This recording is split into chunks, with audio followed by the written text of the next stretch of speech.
Basicamente, pessoal, para agora falar um pouquinho, porque obviamente vocês têm interesse de passar no curso para pegar o certificado, tudo e tal. O que a gente viu até agora, vamos dizer assim, até a aula passada, é o que exatamente foi a primeira parte do curso, né? E vai ser exatamente o valor, vamos dizer assim, da nota do primeiro bimestre aí que a gente vai fechar. Eu acho que são sete quiz, né? Acho que foram 7 quiz que eu dei, né? Um por aula, né? Então eu acho que tem aquele primeiro que todo mundo teve, depois eu dei 4, né? Que era aquele de Python, né? Que era a revisão, que vocês só fizeram para você dar uma revisada. Aí tem aquele dos neurônios lá, 2, 3 camadas, que era só para vocês sentirem como é que funcionava a questão do TensorFlow. Aí tem a lista 3, né, que era a DNN, né, que eu pedi para que vocês pegaram lá o Fashion, né, NMIST lá, né, de dataset, e fizeram de ponta a ponta, né, desde de baixar os dados até a inferência dentro do próprio Colab, né? Aí vocês fizeram com DNN, depois eu mandei vocês repetirem, né? Foi a lista 4, acho que entrega hoje, não me lembro. Já terminou, né? Não sei. Aí, que era com convolução. Aí vocês deram uma comparada para ver questão de tempo, de etc. O jeitão das duas, né? Eram mais ou menos parecidas. E a gente tem uma extra que eu deixei, uma lista extra aí para quem quisesse fazer, que era, na verdade, repetir o nosso Cifar 10, escolher 2 classes quaisquer. Eu fiz em classe com vocês gato e cachorro, aí eu vi, acho que a Ana fez avião e passarinho, né, que é até interessante, porque os dois, né, tem bastante azul de céu, é interessante. Aí outros fizeram carro, caminhão, então é legal. Mas, eu falei, é opcional, né? Eu, na verdade, só soma para quem fizer, não vai diluir a nota, né? E parte importante é o trabalho em grupo, que basicamente, isso é bem garantido, né? É só vocês entregarem para mim um template lá. Ó, professor, o que eu quero, é o que eu quero fazer, eu estou pensando em usar esse dataset, acho que o jeitão vai ser mais ou menos esse. Exatamente o que é uma proposta de projeto. E eu deixando claro que eu falei que não é binding, o que quer dizer?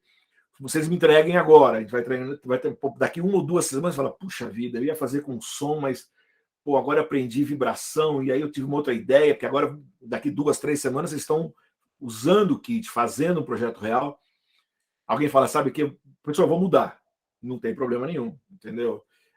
Vai ficar mais apertado, tomara que vocês não precisem mudar, mas por uma questão de já tiveram tempo aí para dar uma pesquisada, trabalhada, mas se achar que quiser mudar, não tem problema. Ou mudar eu fiz a proposta de ia fazer tal coisa, mas eu vou manter o projeto, nós vamos mudar o final. Não tem problema. Por exemplo, eu vou até comentar de uns projetos hoje, vocês vão ver um projeto aqui que foi feito para o pessoal da turma passada, que eles fizeram detectar qual tecla, né? Eles pegavam um teclado e descobriam qual tecla. Eles começaram com vibração para detectar qual tecla estava sendo pressionada. Só que aí era muito complicado de fazer um setup para medir a vibração. Daí eles falaram, não, vamos fazer com som, né, que tem muito mais sentido, inclusive, porque a ideia deles era trabalhar com prevenção de fraudes, né?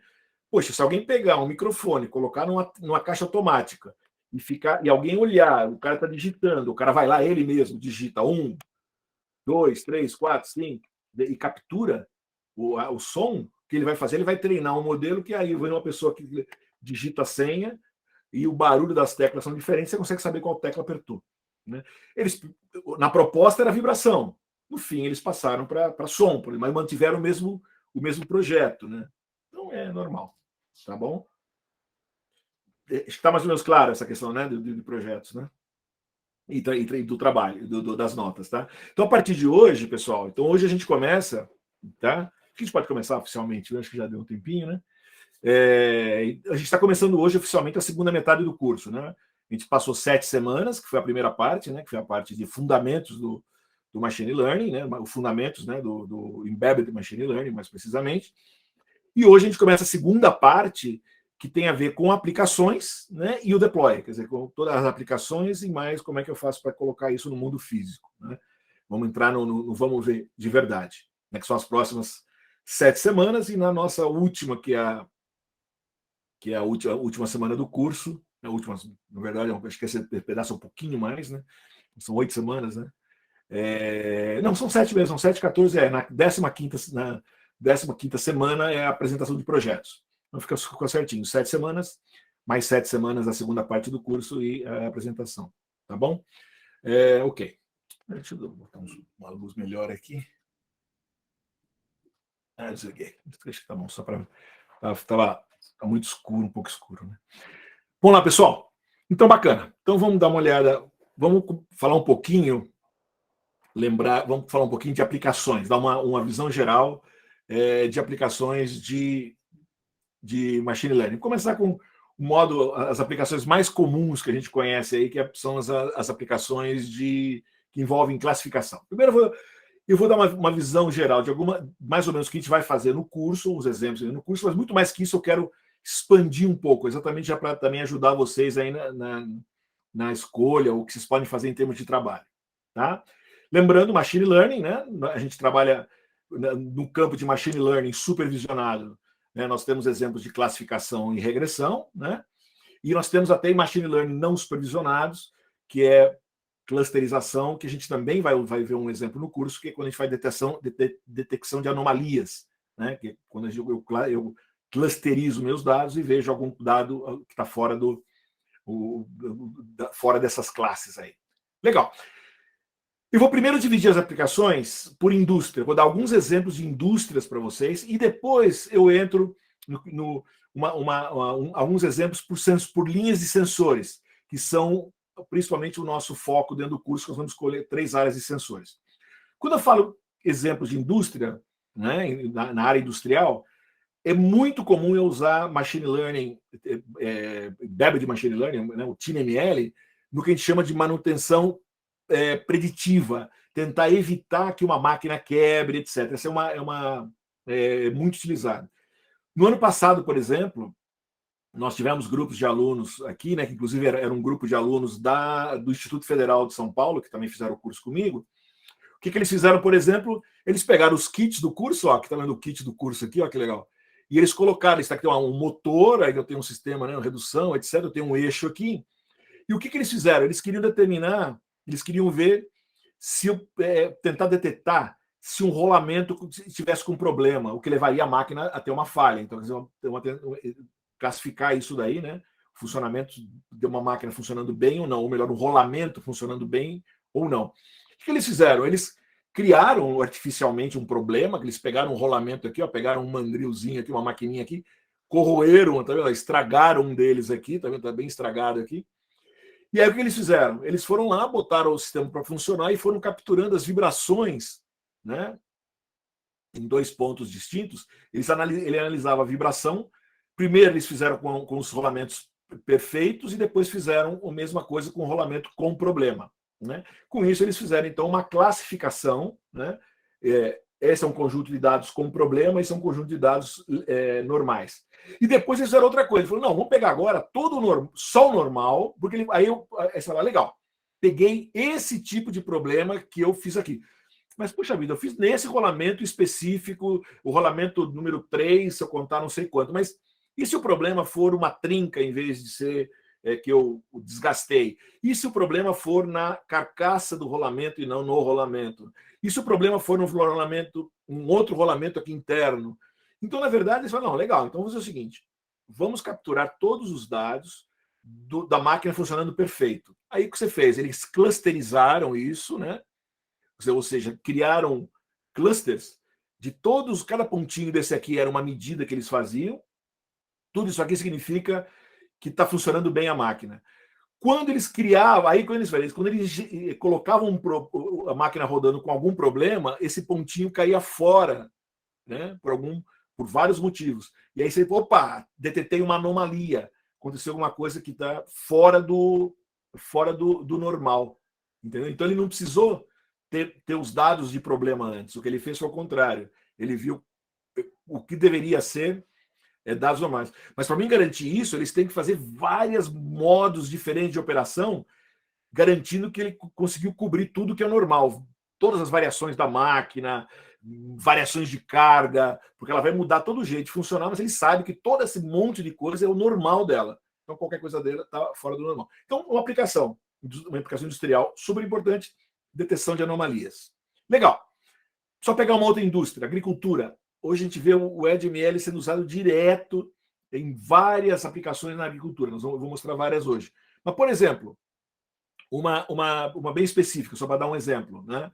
Aqui, por exemplo, esse era um projeto que esse professor aqui, o professor Silira, lá do Quênia, ele pegou uma vaca aqui, ó, colocou uma caixinha pendurada na vaca, e aqui na vaca ele colocou um microcontrolador e um conectado a acelerômetros, né? Então, o que ele ia fazendo? Ele ia capturando os dados XYZ lá, né, da vaca andando, depois da vaca comendo, né? Várias coisas desse tipo.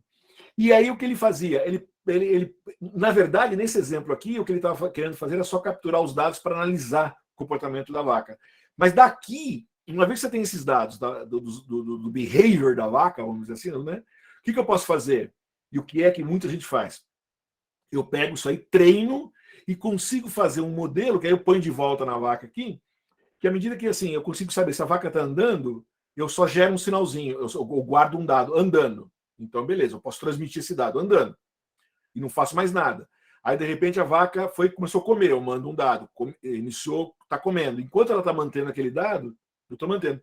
Com isso, eu consigo, a todo momento, vamos assim, mandar informação, mas muito esporádica e pouquinho dado, qual o comportamento da vaca. Ou eu dou um ping naquela vaca ali e vejo o que ela está fazendo naquele momento específico. Melhor ainda, não transmito nada, eu só recebo e eu vou dizer, agora ela está comendo, agora ela está andando, né?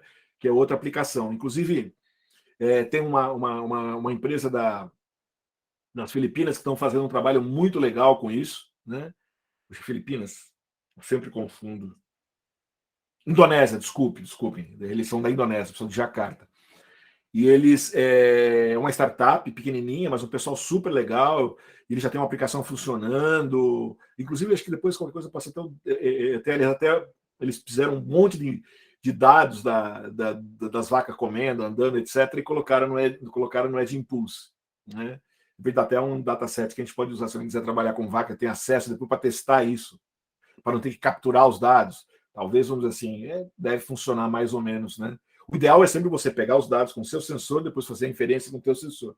Mas não necessariamente, você não consegue fazer isso. Quem sabe é só uma questão de adaptar os datasets e usar num animal diferente. É uma questão até um teste legal para ver. Mas, um exemplo. E aí tem outros da área de visão e tal, mas que eu vou mostrar depois, eu volto a falar disso em sensores. Só para dar um exemplo. Uma terceira indústria que está sendo muito utilizada, que é na área de saúde.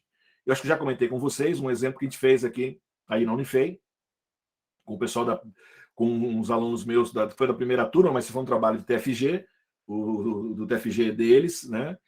E eu fui orientador dos alunos, aonde eles capturaram o sinal de coração aqui, né, com esse sensor, e aí a gente usava um conversor análogo digital aqui, porque nós pedimos para eles fizeram todo o projeto usando o Arduino, o kit, o Arduino. Mas o Arduino é caro e ele tem um monte de sensor que eu não preciso. Inclusive, o sensor que eles usaram é externo, um sensor para capturar batidas do coração, né? Então, eles usaram um sensor bom aqui, que era um convencional digital de precisão, que é barato, mas de boa qualidade, e esse sinal, então, eles entraram num ESP32, né? Porque eu tenho aqui no ESP32 também o AD dele, mas o AD dele é meio ruinzinho, ele não é muito linear.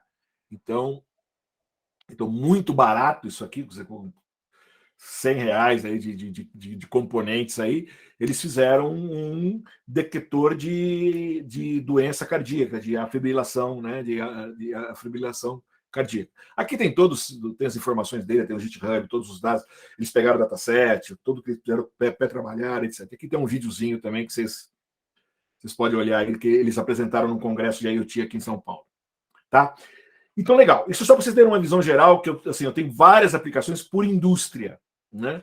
Agora eu queria mostrar para vocês algumas aplicações por classe de sensores, e são os 3 principais sensores. A gente até comentou lá no comecinho do curso, eu tenho um monte de sensor, né? Eu tenho um monte de sensor que eu posso utilizar, né? Nós vamos trabalhar no curso com 3 linhas de sensores, que são as principais linhas onde a gente encontra aplicações com TiNML, né? Que são, né, som, né, vibração, né, ou sinais de série de tempo em geral, que eu posso aplicar a mesma filosofia que eu uso aqui, eu posso usar outros tipos de sensores, como temperatura, umidade, etc., né? E visão, que é câmera, que é extremamente utilizada. E tanto som quanto visão, gente, são sinais muito complexos, muito complexos. E a gente, com o TinyML, né, com as técnicas de pré-processamento que a gente vai utilizar aqui, a gente consegue usar pequenos microcontroladores para trabalhar com esses caras. Então, isso é muito bacana, né? Essa é uma, uma, uma característica legal para a gente. Começando pelo som. Nem preciso falar, não vou nem entrar em detalhe, vocês viram na aula passada, eu dei um exemplo que eu tinha feito, né, com yes ou no, que vocês podem até reproduzir com o kit de vocês aí, usando, para quem entrou no link que eu deixei, vocês vão ver que o que eu fiz foi simplesmente baixar o do TensorFlow Lite, né, que você tem que carregar a biblioteca no Arduino, né, no Nano. Lá já tem um exemplo lá, né, que é o do Keyword Spotting, para determinar se é yes ou no. Você pode baixar aquilo lá e testar. No arquivo que eu deixei para vocês para testar o kit, né, que eu mandei para vocês, uma das últimas coisas eu mostro lá como é que você usa para testar. Eu acho que eu fiz um de movimento, não, tal de som acho que eu testei o de som só ali, se eu não me engano. Eu acho que está só do som que eu testei ali, mas enfim, não me lembro agora. Mas enfim, o yes ou no é o mais comum para você testar, né? E é uma aplicação muito utilizada do TinyML, que é exatamente para você fazer assistente pessoal, reconhecimento de palavras, né? Mas não é só isso. Quando a gente fala em som, é muito mais que som. Nós vamos depois entrar em detalhe, mas nós estamos falando voz, perdão, né? Quando eu falo o assistente pessoal é voz, né? Mas eu posso usar para você ligar um assistente pessoal, né? Pegar uma Alexa e dizer, Alexa, faz isso, faz aquilo. Mas eu posso também usar o som para ligar e desligar uma máquina, por exemplo, né? Eu posso fazer um sisteminha para quando eu falo stop, né? Eu pare e eu desligo uma máquina por segurança. Eu posso usar, por exemplo, o sinal, como o pessoal está usando um dos projetos, vão usar som de respiração para determinar se tem uma doença ou não. Eu posso utilizar água corrente, por exemplo, para descobrir se eu tenho vazamento ou não, ou se é uma torneira aberta ou uma torneira fechada, né? Eu posso pegar sons de animais, por exemplo, detectar um tipo de animal. Existem projetos com detecção de diferentes pássaros, por exemplo, que eu posso fazer com TinyML, e assim por diante, né? Tem bastante coisa. Um projeto que vou deixar o GitHub para vocês, um projeto que eu fiz com o pessoal da Itália e com um pessoal da Universidade do Sudão, que a gente detetou, a gente fez a classificação do som da batida da asa do pernilongo, do mosquito. Então, a gente diferenciava se o mosquito era um Aedes aegypti ou não. Então, quer dizer, eu pegava o som, né, peguei o Arduino, né, peguei o som a gente pegou um dataset que o pessoal tinha feito, gravado com um celular, né, com 16 kHz. Inclusive, como a hora que a hora que eu pegava esse aqui do Aedes aegypti, por exemplo, né, a gente via que a maioria dos sinais da batida da asa, porque é valor físico, né, esse é o som da asa batendo, tá? Então a gente vê que ele estava em torno de 1 kHz, que é a frequência principal, e obviamente eu tinha as harmônicas, mas, por exemplo, eu poderia até usar datasets de 8 kHz, até de 4 kHz de frequência, porque, em geral, até 2, eu já tinha a maioria dos dados aqui, até 2 kHz. Então, por Nike, eu sei que se a batida da asa, em geral, ela está aí entre, vamos dizer assim, entre 200 e 2 kHz, com 4 kHz, de 4 kHz para cima, está beleza, né? De frequência de amostragem. Aí eu pegava isso daí, transformava, usava análise de frequência, criava aqui um espectrograma, que nada mais é do que ver, né, fazer a quantidade de energia, vamos dizer assim, da frequência, defino, eu faço uma espécie de uma foto daquele som, então eu transformo um sinal complexo no tempo, variando no tempo, levo ele para o domínio da frequência e transformo isso aí num espectrograma, quer dizer, eu transformo isso aí numa imagem. E essa imagem é o que eu classifico. Então, é igual vocês fizeram gato e cachorro, né? Aqui eu classifico imagem, tá certo? Eu classifico uma imagem que me mostra como é que está a variação de frequências naquele determinado tempo, tá? Aí vocês têm umas informações aqui. Aí, nós vamos entrar bastante nisso, mas só um exemplo, né? Aqui aquele que comentei com vocês, o teclado, né? O pessoal pegava o teclado aqui, capturava o som, né? Extraía os features, classificava, etc. O Renan, eu pedi para o Renan, que ele hoje é professor, ele foi meu aluno e é professor, ele é doutor em engenharia, o Renan é doutor em engenharia elétrica, né? E ele é professor lá do Instituto Federal de Educação de São Paulo, ele foi meu aluno, junto com outros junto com outros colegas, inclusive da turma, do grupo dele, um dos alunos do grupo, que foi meu aluno na turma passada aí, é o João Sinohara, que foi meu colega quando eu fiz engenharia em Itajubá. Nós somos colegas de engenharia, depois eu fui trabalhar em São José dos Campos, trabalhei num centro de pesquisa, o João trabalhou comigo, nós dois trabalhamos na Avibraz Aeroespacial juntos também. Depois o João foi para a França, eu fui para a área mais de negócio, o João foi para a França, fez doutorado dele na França, voltou, hoje o João é professor lá do IFESP também, lá em São Paulo. Eles, na verdade, vários professores de São Paulo fizeram o curso ano passado. E esse foi um projeto que eles fizeram para o curso, foi bem legal, tá bom? Muito bem.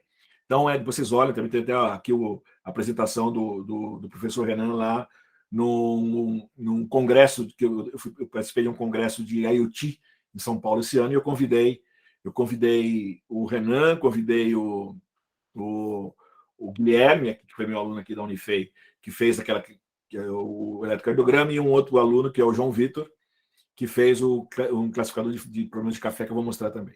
Então, são exemplos, no caso, são exemplos, então, usando o sensor de vibração. Né?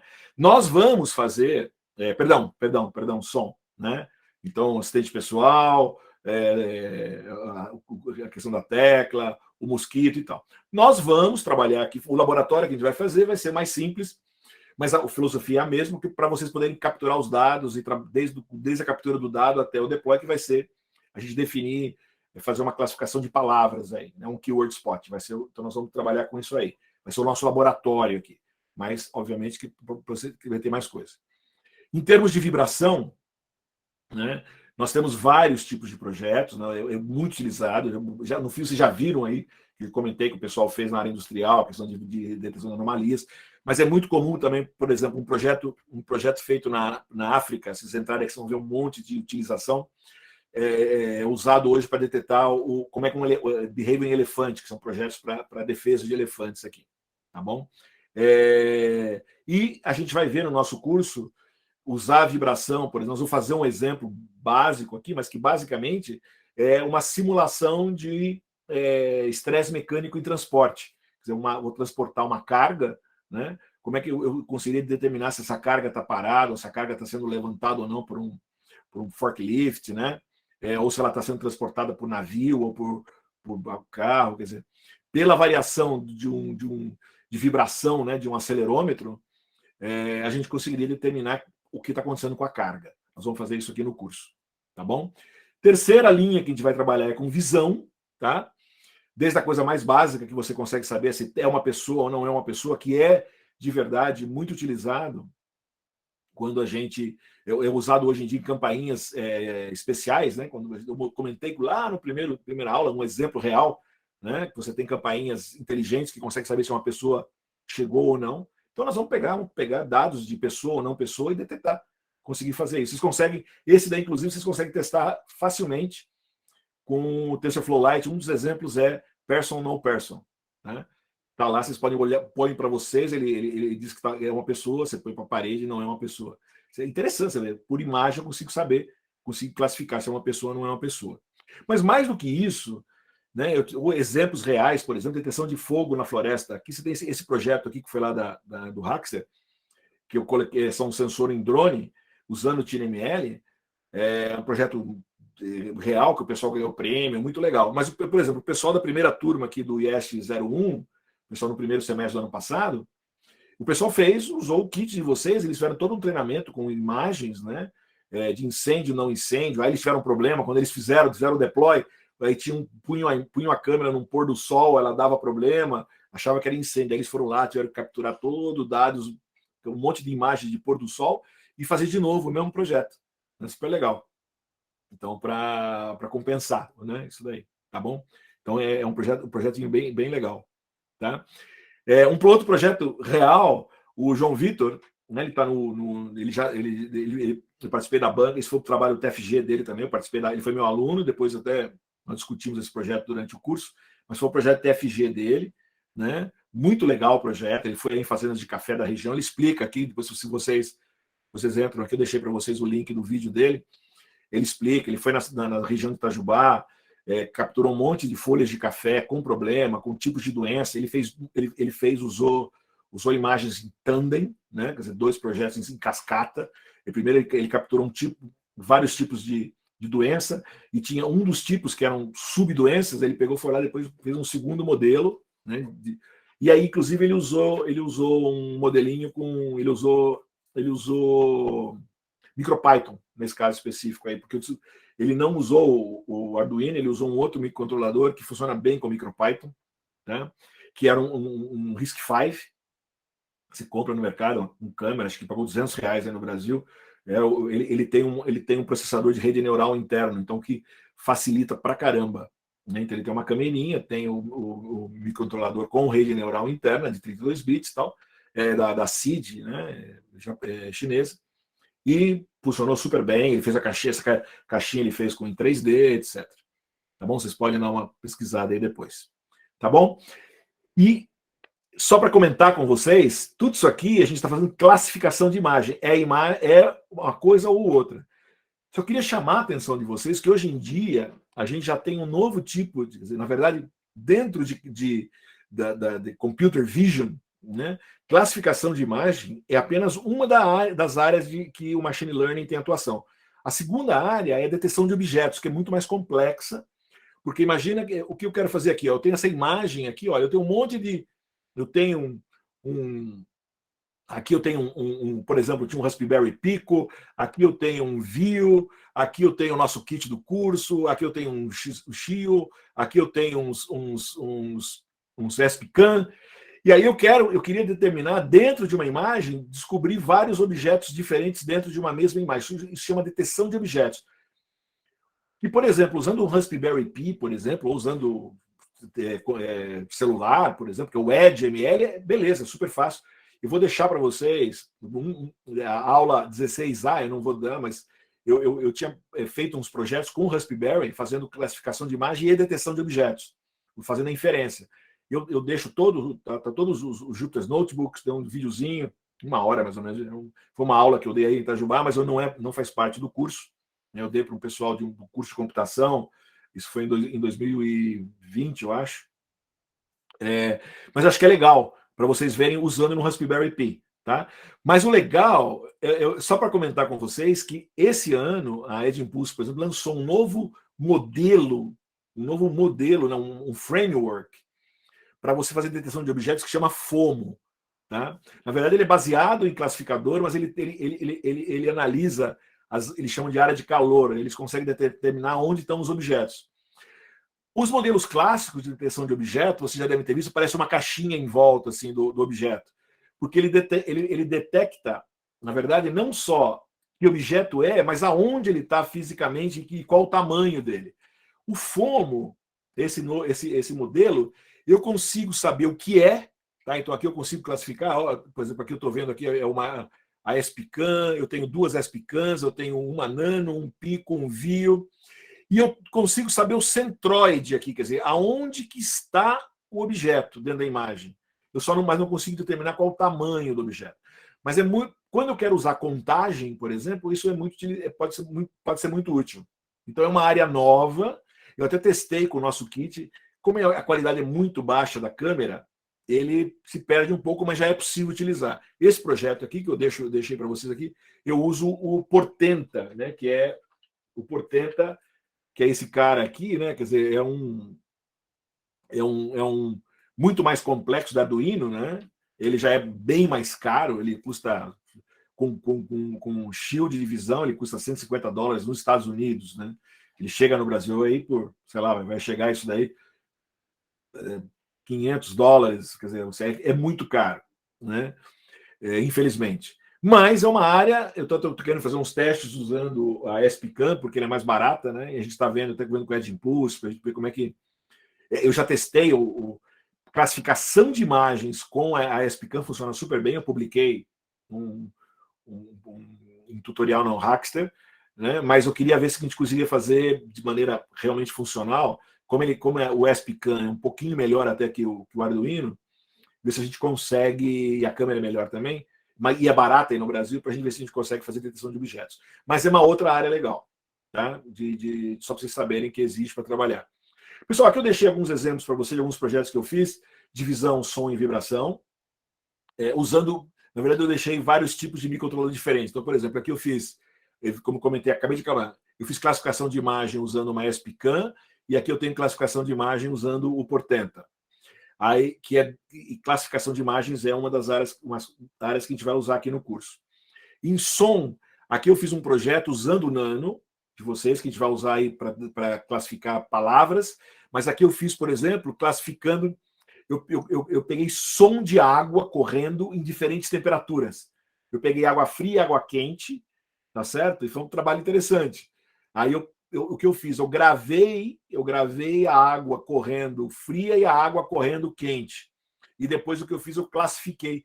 Então, porque o som da água quente é diferente do som da água fria, né? Então, com essa diferença de sons, eu consegui dizer qual era a temperatura, não é a temperatura, a quente ou fria. Talvez é um projeto interessante também fazer, de repente, várias temperaturas diferentes, usar regressão, né, para fazer um termômetro, né, a partir de som da água. Hoje tem alguns projetos, o pessoal da Itália estava atrás, eles querem fazer os projetos, inclusive com patrocínio da ONU, pelo barulho da chuva, você descobrir quanto é a intensidade da chuva. Porque o equipamento para você medir chuva é complicado, ele é físico, você enche uma caixinha, você tem que tirar da caixinha. Quer dizer, o sensor não é um sensor trivial para você ver a quantidade, quantos milímetros choveu, né? E aí a ideia é, será que se eu fizer uma determinada região, só pelo barulho, da diferença de intensidade da chuva, eu conseguiria descobrir quantos milímetros choveu? É uma linha de pesquisa interessante, então, usando o som, né? Quer dizer, usando uma propriedade física, né? Som, mas eu estou querendo conseguir chegar a outra, que é a quantidade de medida de milímetros de chuva. Aqui eu peguei temperatura, né? Temperatura para uma característica.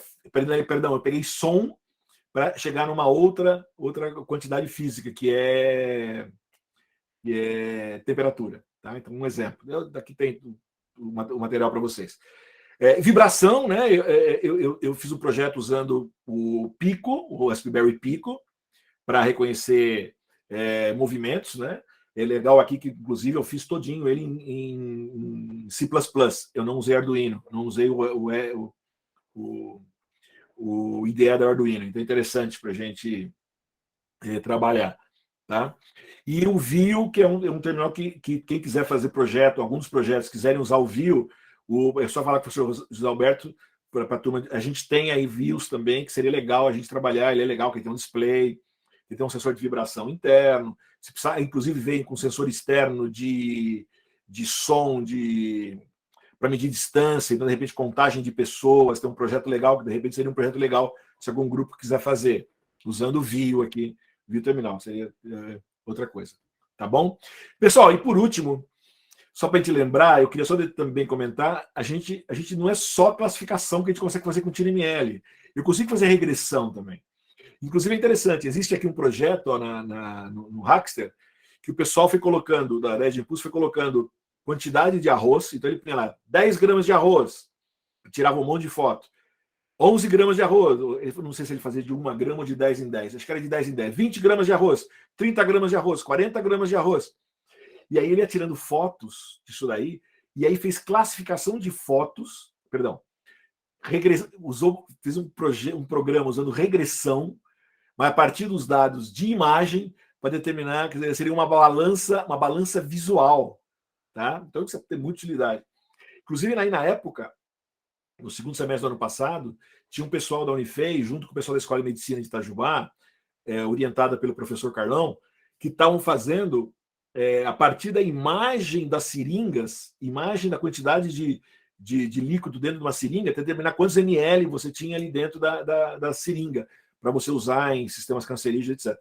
E até eu comentei com eles esse projeto aqui, e eles foram trabalhar em cima, e o pessoal, acho que o Pedro, que era o aluno na época, desenvolveu, foi o TFG dele, usando regressão, ele sabia, então, a quantidade de líquido dentro da seringa. Aí eu criei um projeto, acho que eu deixei aqui no Hackster, vocês têm aqui todo o projeto, desde ponta a ponta, onde eu pegava um dataset de mercado, um dataset que tem, as pessoas usaram vários sensores para de acidez, de açúcar, clorido, pH, álcool, pegando uma série de dados de vinho, e a partir desses dados eles tinham uma escala que ia de 1 a 10, né, ou de 0 a 10, no caso de 1 a 10, não nem usavam toda a linha, que media a qualidade do vinho. Você pode fazer tanto como classificação como regressão. Aí eu aproveitei isso daí e fiz uma regressão. Como a regressão, na verdade, eu tenho um neurônio de saída, certo? É só um neurônio de saída, o modelo fica menor. Então, essa é uma grande vantagem. Tá? Então, se quem quiser brincar, tem esse exemplo aqui também. Tá bom? Pessoal, isso é um overview, né? Esse é um overview de várias aplicações que a gente tem na área de TNML, principalmente passando por esses 3 grandes tubos aí, que é, vamos dizer assim, som, imagem e vibração, ou sensores, o IMO, né? Sensores inerciais, tá? Que é o que a gente vai trabalhar nos nossos laboratórios aqui. Nós vamos fazer laboratórios com essas 3 áreas e que vocês podem usar no projeto de vocês. Eu dei exemplos aqui, mais ou menos, outros tipos de exemplos que a gente não diferentes do que a gente vai ver aqui no curso, mas que também é legal para vocês terem até para o trabalho de vocês, trabalho final de vocês aí, tá bom? Pessoal, eu queria conversar um pouquinho agora do que a gente chama do ciclo de vida de um projeto de machine learning. Antes da gente entrar nos projetos, que agora que eu quero, vamos estar falando de projeto, é legal a gente chamar atenção um pouquinho. Até agora, a gente trabalhou desde o início do curso, né? A gente focou bastante no quê? No nosso modelo, certo? Quer dizer, a minha rede neural. Aí nós vimos aqui a questão da entrada de dados, eu tinha aqui dados, alguns casos eu tinha dados tubulares, né? Lembra a casa de Boston lá, né? Para me determinar o valor da casa de Boston. Então era um modelo de regressão, os dados de entrada eram número de quartos, tamanho da casa, idade da casa, etc. Né?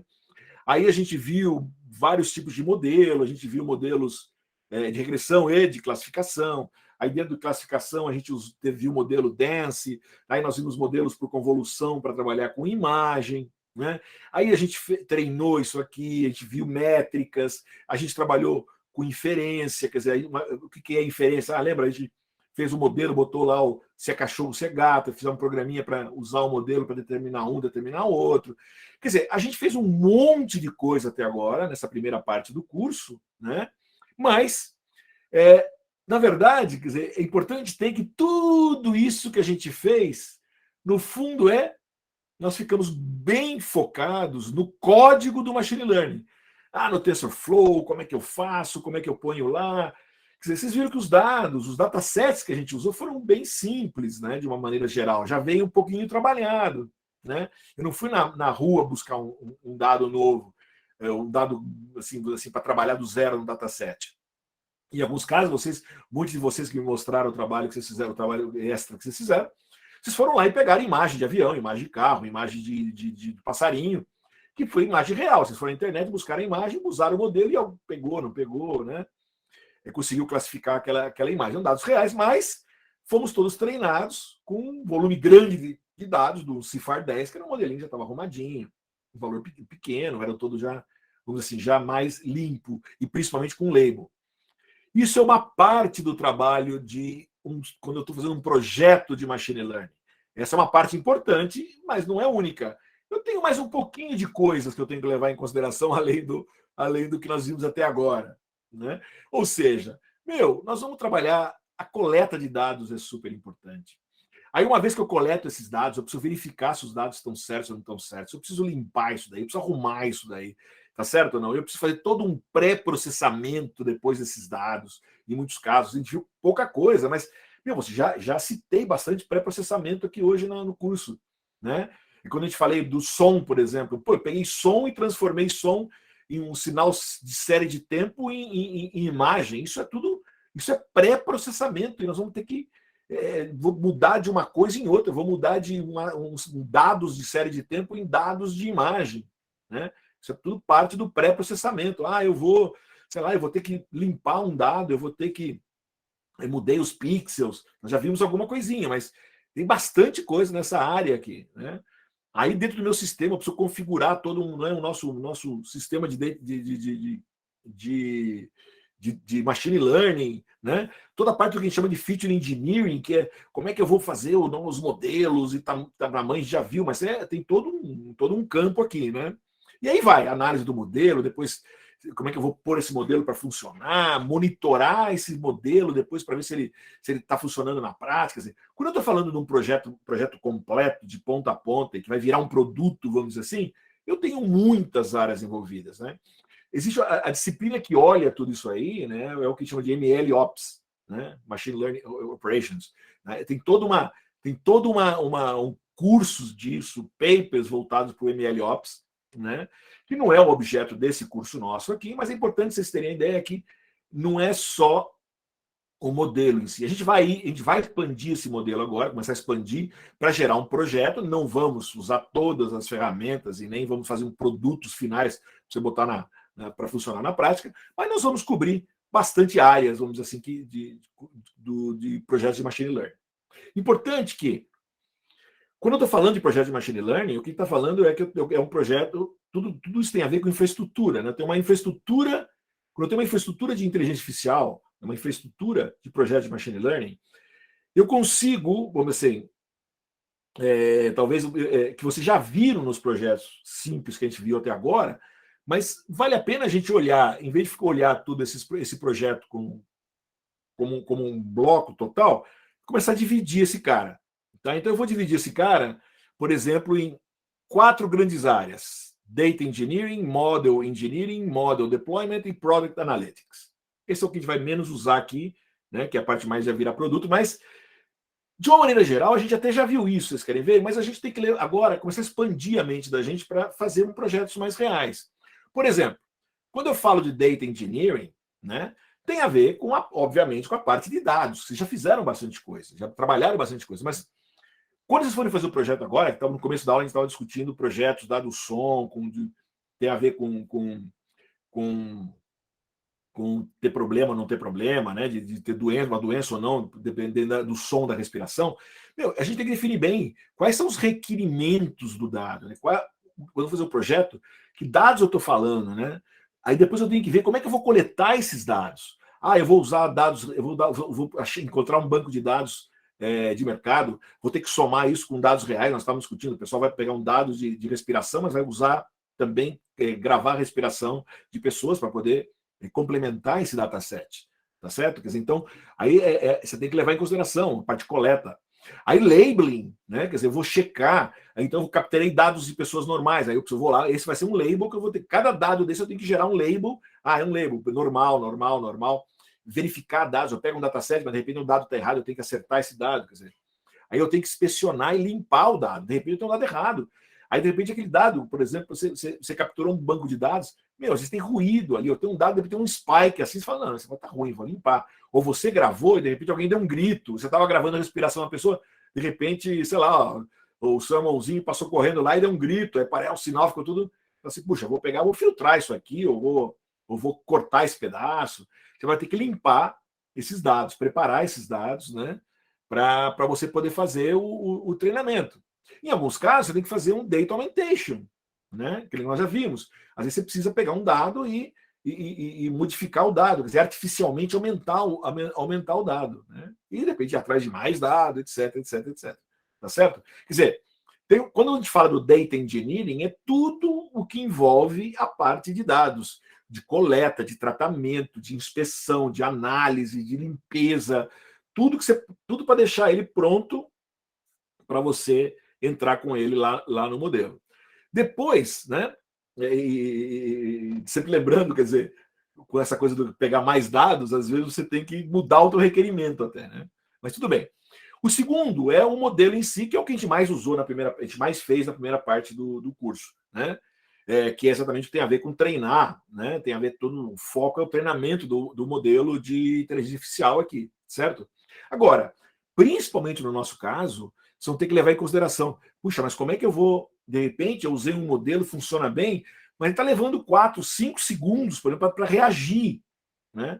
Puxa, mas eu era um modelo que eu queria fazer para detectar se uma máquina está funcionando ou não. Eu não. De repente, se é para modelo preditivo que eu estou coletando, tudo bem, mas de repente eu estou vou fazer um negócio para o cara falar stop, a máquina tem que parar. Se ela levou esses 4 segundos para ele entender que eu fiz o stop, eu já podia ter quebrado, podia ter pegado fogo alguma coisa. Então depende do que eu estou. Mas eu estou fazendo para me chamar, para mim dizer Alexa, e ela abrir o meu assistente pessoal. Né? Em vez de sair Alexa, eu vou falar Unifei, vai acontecer alguma coisa. Então, talvez 1 segundo não seja problema, mas tem coisa que eu preciso de 100 milissegundos. Então, eu vou ter que fazer um modelo diferente, vou ter que fazer um modelo mais otimizado. Talvez eu precisar de mais dados, diminuir o modelo, mas aumentando os dados, sei lá. É isso que você vai ter que saber. Né? Como é que eu faço? Velocidade é importante. Né? Definir bem quais são as suas métricas, tem tudo, eu acabei de falar. De repente, eu estou fazendo um projeto que 90% de accuracy está bom para mim. Se em 10% das vezes ele errou, ele não conseguiu entender direito quando eu falei para ele, Alexa, ele abriu ou não, mas se eu estou falando de um projeto em que mesmo de som, que é para parar uma máquina, eu quero que seja 99%, ou se possível 100%, eu sei que é impossível, mas eu quero que ele entenda sempre o que eu estou falando. Né? Há um projeto na área médica, então eu preciso, a tua métrica vai depender do que você está fazendo, o que é, qual é o modelo, se é uma métrica de regressão ou se é uma métrica de classificação, qual o valor dessa métrica que é bom, 70% é bom, 80% é bom, 99% é bom, depende do meu projeto e depende de onde você vai utilizar. Né? Toda a parte de otimização você vai estar envolvido aqui, né? Como é que eu otimizo isso daí, né? Mantendo sempre o que a gente fala, né? Keeping up with SOTA, que é o state of the art, quer dizer, puxa vida, de repente apareceu um modelo novo. Por exemplo, eu estava discutindo com o professor Carlão no ano passado, na turma, durante até o curso que a gente estava fazendo. Por exemplo, um dos modelos mais assim, que revolucionou o Deep Learning, né, a inteligência artificial nos últimos 3 ou 4 anos, é os Transformers, né, que foram estão sendo extremamente úteis numa área do Machine Learning, né, numa área de inteligência artificial que a gente chama de Natural Language Processing, no processamento de linguagem natural. Né? Os Transformers, então, transformaram toda essa parte do NLP. Mas o pessoal começou a ver agora que, de repente, apareceu o que eles estão chamando de sistemas de convolução por transformer compacto. Eles viram que, como os transformers muito grandes, eles viram que eles podiam fazer umas coisas compactas e, de repente, usar a filosofia de convolução e aplicar isso em imagem. Né? Então, por exemplo, vocês viram na aula passada, a gente usando o CIFAR 10, por exemplo, com o sistema de convolução, a gente ficou ali na base dos 68%, 70%, por ali mais ou menos, né? 68% e tal. 60 e pouco, na ordem de 60 e pouco por cento, a gente viu, pegando o CIFAR 10 e usando convolução classificar. Eu tinha feito um projeto usando peguei esses modelos, modelo novo de transformer compacto, usei o Google Colab, acho que me demorou 3 horas para rodar um CIFAR 10 da vida. Mas eu fui de 60 e pouco para 70 e pouco. Ele subiu 10%. Puta, super legal. Quer dizer, talvez se tivesse mais tempo, usasse uma máquina maior ainda, então eu teria conseguido até mais que isso. O paper do pessoal fala que eles conseguem chegar até mais de 90%. Com imagens muito reduzidas, com o CIFAR 10 lá, que acho que é 28, né? Quer dizer, ou era 32, não me lembro agora, mas o 32, né? Que era o CIFAR 10. Quer dizer, mesmo imagens bem ruinzinhas, né? Bem pequenas, eles conseguiram mais de 90%. Eu não consegui conseguir, mas eles conseguiram usando essa nova tecnologia. Não necessariamente eu vou conseguir botar isso com o TinyML hoje, porque o modelo ainda assim ele é grande. Né? Mas talvez para um EdgeML, num Raspberry ou num celular, eu já conseguiria. Já daria para usar. E a gente tem que ficar de olho, porque pode ser que amanhã ele já consiga reduzir mais. O caso que eu acabei de comentar com vocês do FOMO, né? Que é uma tecnologia lançada aí a questão de 1 mês atrás, que hoje é possível a gente fazer detecção de objetos com sistemas embarcados. E a gente não conseguia fazer isso com os modelos CNN, então, com os modelos de IOLO, que são modelos para detecção de objetos, largamente utilizados. Eu preciso de máquina muito mais poderosa, né? Muito mais processamento e muito mais memória para fazer detecção de objetos, mas eu já consigo fazer com o FOMO, né? Eu já consigo fazer isso nesse tipo de coisa. Então, super legal, tá bom? Então temos que ficar de olho. Então, principalmente na área de modelos, ficar de olho no que está acontecendo. Obviamente, aí quando eu vou fazer o deployment, né, aí beleza, eu vou fazer a conversão, aí tem técnicas de conversão, como é que eu vou fazer, que tipo de conversão vou usar, quantização, vou fazer quantização depois do treinamento, nós vamos falar isso hoje ainda, ou quantização antes de treinar. Então, eu preciso levar isso em consideração, né? O que eu preciso fazer para me conseguir fazer com que eu consuma a menor quantidade de energia possível, né, quando eu fazer o deploy do modelo, questão de segurança, questão de privacidade. Quer dizer, ou seja, tudo isso, quer dizer, quando eu estou fazendo o deployment, eu tenho várias coisas que eu vou ter que levar em consideração, né? Então, isso vai estar tudo dentro do que a gente chama de model deployment. E, obviamente, eu tenho a parte de Product Analytics, que não é o foco principal aqui, né? Mas é muito importante vocês terem na cabeça, quer dizer, puxa vida, né? Quando eu fazer esse projeto, nós estávamos discutindo no começo da aula um possível projeto lá de temperatura, de febre e tal. Tem a ver também o seguinte, quer dizer, qual é o value add para o business? Será que um projeto desse tipo é bom ou não? Será que não é melhor pegar um termômetro que custa R$2, aí R$5, o termômetro não resolve o problema? Será que eu preciso de algo assim? Ah, mas eu gostaria de ser algo que... Quer dizer, você tem que descobrir se aquele teu modelo tem sentido ou não, né? Fazer uma avaliação de campo disso daí, quer dizer, bacana, eu fiz aí no laboratório, fiz o projeto aqui, eu estou fechado com a minha janela, fiz um projeto de som. Aí que eu fui usar esse projeto fora, num outro ambiente, deu pau. Puxa vida, eu tinha que ter feito. Então faltou, meus dados não estavam. Vou ter que pegar mais dado, porque o lugar que eu vou usar era complicado. Então, é muito importante a gente ter isso em consideração também. Tá? Essa é uma área que tem muito mais a ver com produto. No nosso caso, que é o nosso foco aqui é TinyML, nós vamos focar mais nessas 3 áreas aqui. Tá? Quer dizer, muito do que está falando, que eu falei aqui, vai estar dentro vou incluir no modo deployment, né? Dados, onde vou usar, a questão de bias, se meu modelo teve bias ou não, que eu vou descobrir depois no teste. Mas a gente não vai estar preocupado com gerar um produto final e depois ver se esse produto com o tempo ele não se modifica, que é tudo que você tem que levar em consideração. Eu tenho que alterar o modelo durante o tempo, etc. Tá bom? Pessoal, isso tudo é o que a gente chama de, quer dizer, trabalhar com todos esses troços, né, que eu falei, eu fui falando vários itens, tudo tem a ver com o que a gente chama do life cycle, tá? Em resumo, né, a primeira coisa que a gente faz, sempre lembrando, eu vou coletar dados e uma das características do TinyML é que eu vou considerar, vou ter sempre um dados contínuos, ou seja, eu estou fazendo um dispositivo para ouvir o som. Se uma pessoa falou Alexa, não Alexa, eu estou fazendo continuamente ouvindo o som para ver se a pessoa falou Alexa ou não, né? Eu vou pegar um sistema para ver se se a respiração está com problema. Eu vou estar continuamente ouvindo, tá? Então a característica é capturar dados que estão contínuos no tempo. Eu estou sempre funcionando, sempre funcionando. A partir daí, pegando esses dados que são os dados crus, os raw data, eu preciso trabalhar com o que a gente chama de data ingestion, que é preparar os dados para entrar nos meus aplicativos, da minha parte de machine learning, tá certo? Aí esses dados, né, eles vão ter que ser curados, eu tenho que fazer uma curadoria desses dados, ver quais são, colocar label, indexar os dados, né, quer dizer, peguei os dados, preparei os dados, defini bem, etc. Né? Legal. Aí eu vou com esses dados, porque eles estão todos prontos, né? Preparados para mim fazer e para minha gestão. Beleza. Aí eu valido, verifico se o dado pode ser utilizado, não pode ser utilizado. Tá? Validado? Beleza. Uma vez que os dados estão validados, eu preciso preparar esses dados para entrar no modelo. Né? Lembra que a gente fazia? Na verdade, o que a gente fazia aqui, né, era trazer os dados, separar os nossos dataset de teste, dataset de validação, o dataset de treino, quer dizer, fazer toda a parte de separação desses dados, né?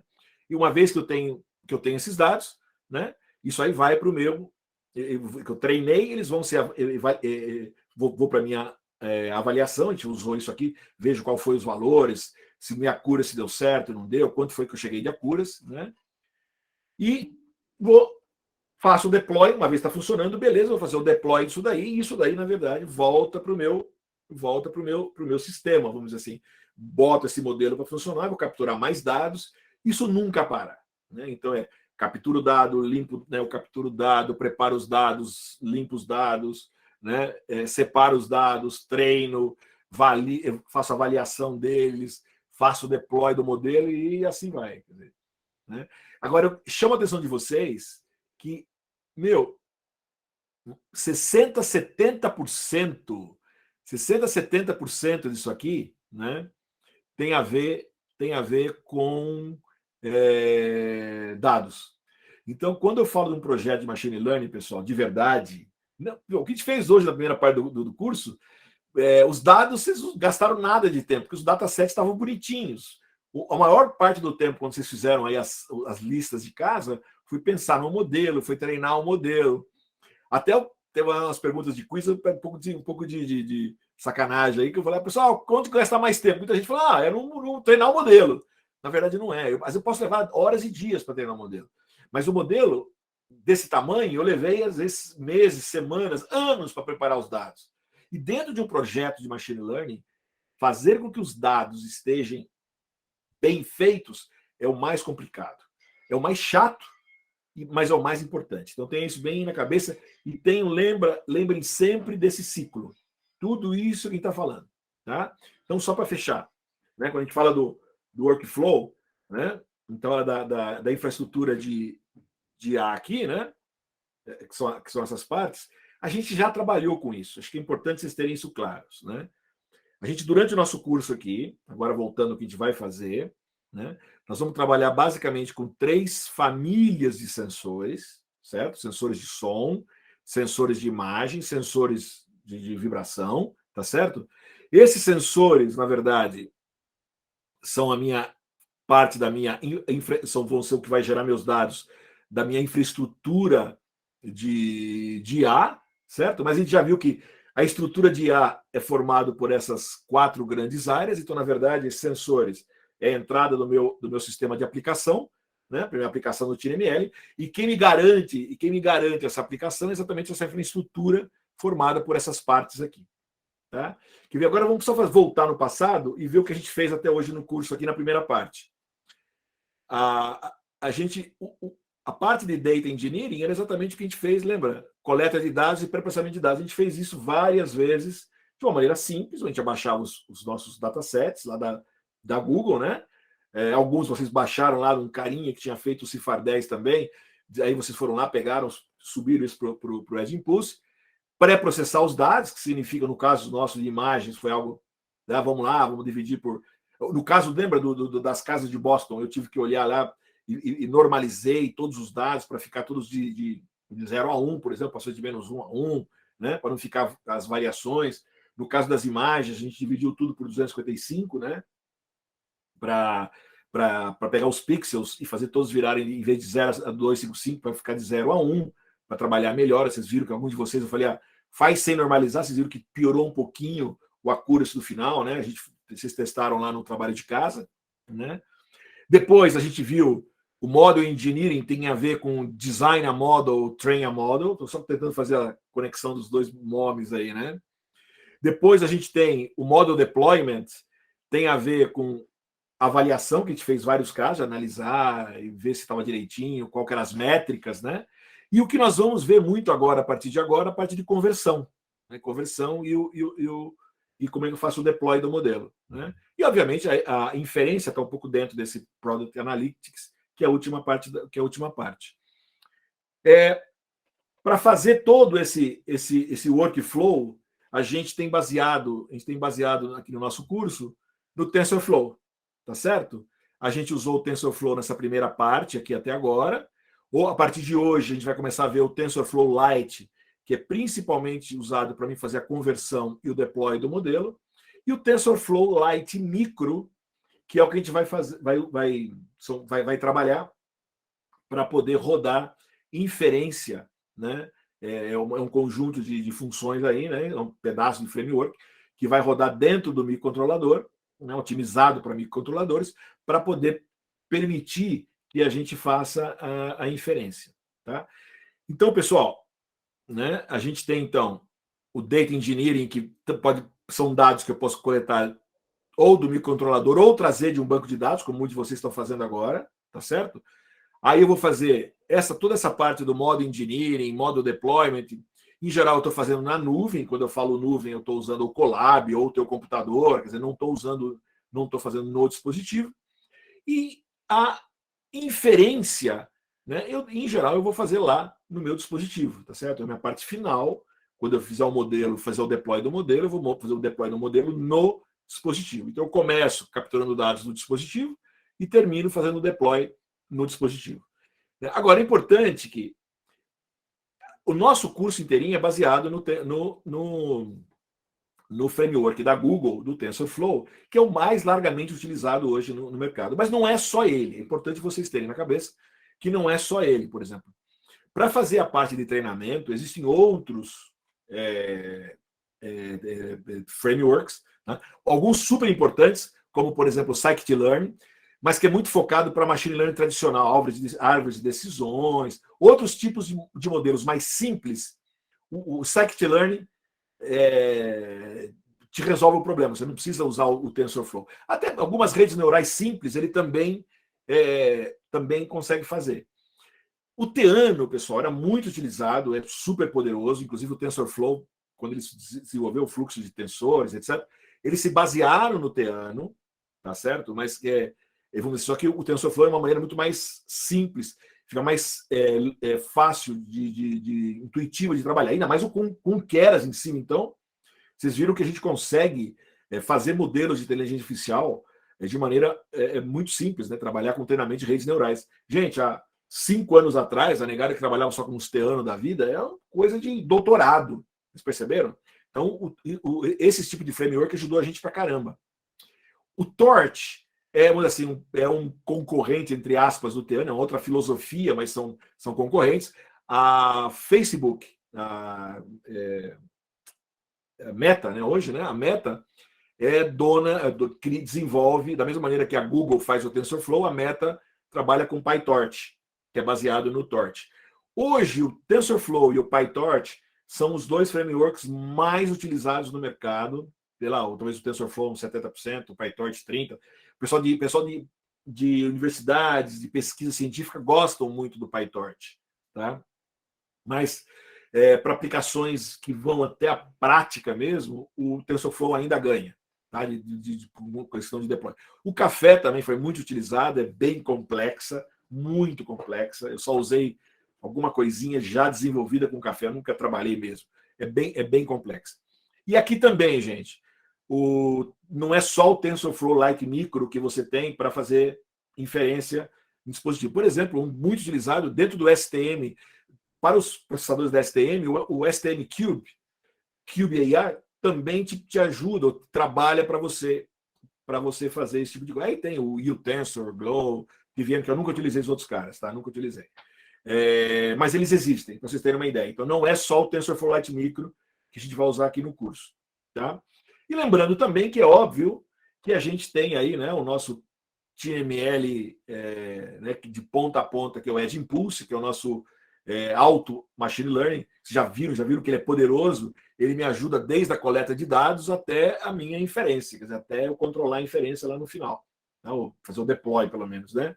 E já empacotar isso para mim poder rodar em microcontroladores ou em edge devices, né? Então, o Edge Impulse é muito... É a base do nosso curso, Edge Impulse, mas também tem em consideração que não é só Edge Impulse. Uma que apareceu recentemente é a Newton, tá? Que também apareceu nos últimos meses.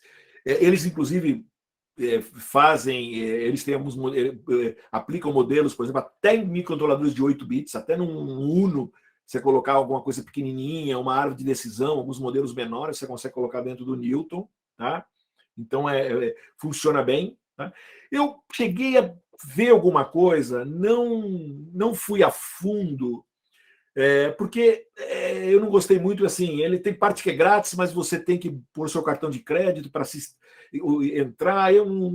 A Google também tem isso, tem coisas que você pode usar, eles te dão crédito, né?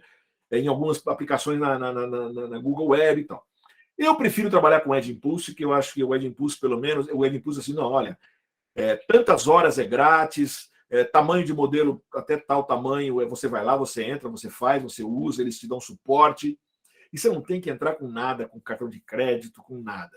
Obviamente, se você fizer talvez trabalhos que são muitos dados num projeto industrial, você vai precisar, aí você entra em contato com o Edge Impulse e vê o que você tem que pagar para eles para usar modelo. Mas mesmo na parte grátis, aconteceu comigo, eu estava fazendo um projeto, estourou o tempo, eu fui lá escrever para Google, para a Edge Impulse, falei, olha, eu estou fazendo um teste aqui, estou querendo trabalhar com esse modelo, me passou o tempo. Ele, qual o número do teu projeto? Projeto número 37, 28. Isso foi lá, não aumentaram meu tempo para me fazer o projeto. Então, a Edge Impulse é muito legal, porque a visão deles é ajudar engenheiros a desenvolver. Então, eu pessoalmente gosto bastante de trabalhar.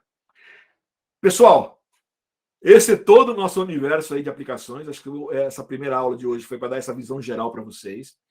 Não esqueçam que eu tenho bastante material para vocês lerem, tá? E essa é o que a gente já vê nessa primeira parte do curso, dessa visão geral. A partir de agora, nessa próxima aula agora, hoje, a gente vai começar a ver o Edge Impulse, nós vamos ver o TensorFlow Lite. Ok, pessoal? Beleza?